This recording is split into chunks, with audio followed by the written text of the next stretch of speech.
दोस्तों, आने वाले एपिसोड में कहानी ऐसा खतरनाक मोड़ लेने वाली है कि हर किरदार की असली सच्चाई एक एक करके सामने आने लगेगी।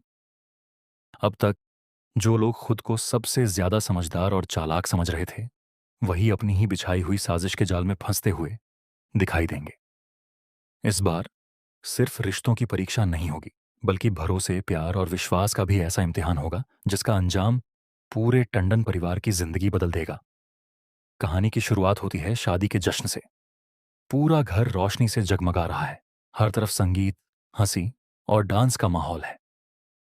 सभी मेहमान खुश दिखाई दे रहे हैं, लेकिन इस खुशी के पीछे एक ऐसा तूफान छिपा हुआ है जिसके बारे में किसी को जरा भी अंदाजा नहीं है। इसी दौरान अचानक एक छोटी सी घटना होती है। किसी की आंख में धूल चली जाती है। सामने खड़ी लड़की तुरंत कहती है, थोड़ा सा लाल हो गया है। दूसरी तरफ से जवाब आता है, नहीं आप हाथ मत लगाइए, मैं अभी आई ड्रॉप लेकर आती हूं। लेकिन सामने वाला मुस्कुराते हुए कहता है, आई ड्रॉप की कोई जरूरत नहीं है, ये सिर्फ थोड़ी सी धूल है, अपने आप ठीक हो जाएगा। It's okay. वह लड़की तुरंत जवाब देती है, डॉक्टर की डिग्री मेरे पास है, आपके पास नहीं, इसलिए मुझे पता है कि किस चीज की जरूरत है और किस चीज की नहीं। आप यहीं रुकिए, मैं अभी आई ड्रॉप लेकर आती हूं। वह वहां से चली जाती है, लेकिन जैसे ही वह नजर से ओझल होती है, सामने खड़ा इंसान धीरे धीरे मुस्कुराने लगता है। वह मन ही मन कहता है, यही तो मैं चाहता था। जब तक वह आई ड्रॉप लेने जाएगी, मैं यहां से निकल जाऊंगा। अगर मैं यहीं रुका रहा तो मेरा पूरा प्लान फ्लॉप हो जाएगा। इतना कहकर वह चुपके से वहां से निकल पड़ता है। उधर पूरा परिवार डांस और संगीत में इतना व्यस्त होता है कि किसी का भी ध्यान उस पर नहीं जाता। वह खुद से कहता है, सब लोग डांस में बिजी हैं, यही सबसे अच्छा मौका है। बस एक बार वे जरूरी पेपर्स मेरे हाथ लग जाएं, फिर मेरा असली सेलिब्रेशन शुरू होगा। वह सीधे उस कमरे की तरफ बढ़ता है जहां एक बेहद महत्वपूर्ण फाइल छिपाकर रखी गई होती है। कमरे के बाहर पहुंचकर वह चारों तरफ नजर दौड़ाता है। कोई दिखाई नहीं देता। वह धीरे से दरवाजा खोलता है और अलमारी के अंदर रखी फाइल निकाल लेता है। जैसे ही वह फाइल खोलता है, उसके चेहरे की मुस्कान गायब हो जाती है।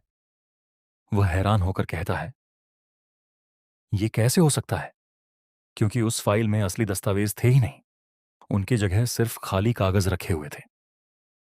तभी पीछे से किसी की ताली बजाने की आवाज आती है। वह घबराकर पीछे मुड़ता है। सामने डॉक्टर अवंतिका खड़ी होती है। वह मुस्कुराते हुए कहती है, तुम्हें लगा सिर्फ तुम ही चालें चलना जानते हो। मैं काफी पहले समझ गई थी कि तुम्हारी नजर इन कागजों पर है, इसलिए मैंने असली फाइल पहले ही सुरक्षित जगह रख दी थी। यह सुनते ही उसके चेहरे का रंग उड़ जाता है। लेकिन तभी कहानी एक और बड़ा मोड़ लेती है। अचानक वहां डीसी पहुंच जाता है। डीसी गुस्से में कहता है, अब खेल खत्म हो चुका है। वो सिक्योरिटी को बुलाने ही वाला होता है कि अचानक पूरी बिल्डिंग की बिजली चली जाती है। चारों तरफ अंधेरा छा जाता है।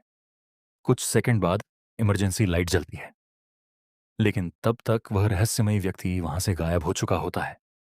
सिर्फ एक चिट्ठी जमीन पर पड़ी होती है।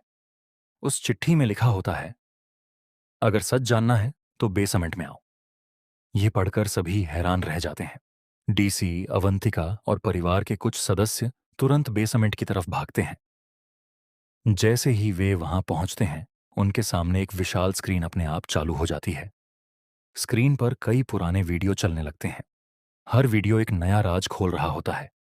किसी में रिश्वत लेते हुए लोग दिखाई देते हैं। किसी में अस्पताल के रिकॉर्ड बदले जा रहे होते हैं। किसी में किसी मरीज की रिपोर्ट जानबूझकर बदलने की बात रिकॉर्ड होती है। सबसे बड़ा झटका तब लगता है जब एक वीडियो में टंडन परिवार का सबसे भरोसेमंद सदस्य खुद सारी साजिश का मास्टरमाइंड निकलता है। पूरा परिवार स्तब्ध रह जाता है। अवंतिका भी कुछ पल के लिए कुछ नहीं बोल पाती। लेकिन तभी वह व्यक्ति सामने आकर हंसने लगता है। वह कहता है, तुम लोग अभी भी आधा सच ही जानते हो। इतना सुनते ही सबकी धड़कनें तेज हो जाती हैं। वह आगे कहता है, जिसे तुम दुश्मन समझ रहे थे, वह असली दुश्मन नहीं है। असली खिलाड़ी तो कोई और है। इतना कहकर वह एक और फाइल सबके सामने फेंक देता है। फाइल खुलते ही सभी के होश उड़ जाते हैं। उसमें लिखा होता है कि अस्पताल की पूरी संपत्ति, शेयर और अधिकार कई महीने पहले ही किसी अज्ञात व्यक्ति के नाम ट्रांसफर किए जा चुके हैं। सब एक दूसरे का चेहरा देखने लगते हैं। तभी अचानक पीछे से एक आवाज आती है, उस अज्ञात व्यक्ति का नाम मैं बताता हूं। सब पीछे मुड़ते हैं। दरवाजे पर एक ऐसा इंसान खड़ा होता है जिसे सभी कई साल पहले मर चुका मान चुके थे। उसे जिंदा देखकर पूरा टंडन परिवार सन्न रह जाता है। उसकी आंखों में बदले की आग साफ दिखाई दे रही होती है। वह धीरे धीरे आगे बढ़ता है और कहता है, तुम लोगों ने मेरी मौत की खबर पर यकीन कर लिया, लेकिन मैं जिंदा था। मैं सही समय का इंतजार कर रहा था। तुम सब की हर चाल, हर साजिश और हर धोखे का सबूत मेरे पास है। इतना सुनते ही कई लोगों के चेहरे का रंग उड़ जाता है। कुछ लोग वहां से भागने की कोशिश करते हैं, लेकिन बाहर पहले से ही पुलिस पहुंच चुकी होती है। पूरे बेसमेंट को चारों तरफ से घेर लिया जाता है।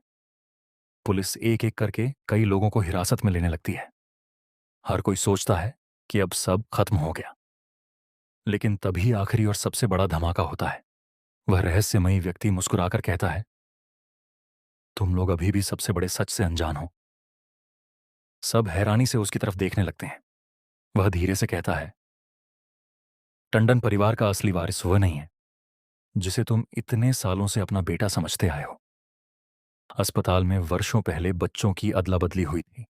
जिस पर तुमने सबसे ज्यादा भरोसा किया, वह इस परिवार का खून ही नहीं है। और जिस असली वारिस को तुमने ठुकराया, वही आज तुम्हारे सामने खड़ा है। यह सुनते ही पूरा माहौल हिल जाता है। हर कोई एक दूसरे को अविश्वास से देखने लगता है। किसी की आंखों से आंसू बहने लगते हैं, तो कोई गुस्से से कांपने लगता है। अवंतिका भी पहली बार पूरी तरह टूट जाती है, क्योंकि उसे एहसास हो जाता है कि जिस खेल को वह अपने नियंत्रण में समझ रही थी, उसमें वह खुद सिर्फ एक मोहरा थी। एपिसोड का अंत एक और रहस्य के साथ होता है। कैमरा धीरे धीरे उस फाइल पर झूम करता है जिसमें एक डीएनए रिपोर्ट रखी होती है। रिपोर्ट पर लिखा नाम देखते ही सभी के चेहरे के भाव बदल जाते हैं। लेकिन ठीक उसी पल स्क्रीन काली हो जाती है और एपिसोड खत्म हो जाता है। अब सबसे बड़ा सवाल यही है, क्या डीएनए रिपोर्ट पूरे परिवार की पहचान बदल देगी? क्या असली वारिस अपना हक वापस ले पाएगा?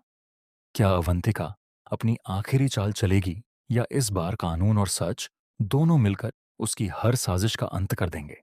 इन सभी सवालों के जवाब आने वाले एपिसोड में मिलेंगे, जहां हर मिनट एक नया खुलासा होगा और हर खुलासा पिछले से भी ज्यादा चौंकाने वाला साबित होगा।